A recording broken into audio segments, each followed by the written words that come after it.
فقط مانگنے کو نہیں کہتے، فرمایا الاقبال اقبال العبد علی اللہ، بندے کا بارگاہ الہی میں متوجہ ہو جانا، اسے دعا کہتے ہیں۔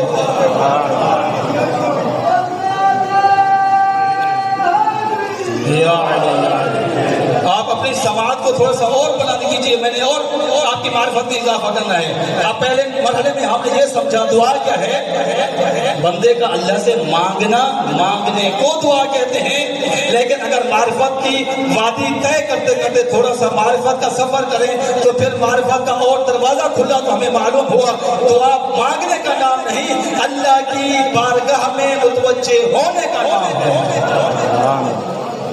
بھئی ہم کافی ساری عبادت انجام دیتے ہیں، لیکن ہر عبادت میں ہماری توجہ نہیں رہتی۔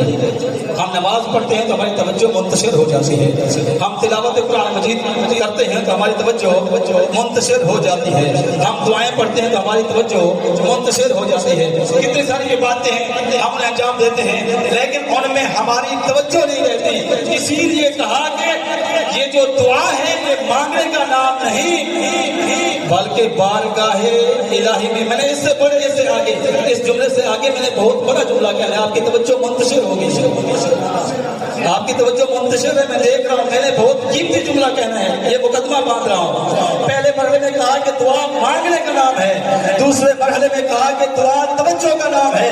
جب انسان معرفت کی اس منزل پر پہنچ جائے کہ مانگنے سے پہلے بارگاہ الہی میں متوجہ ہو جائے، اس کیفیت کو کہا گیا بل اقبال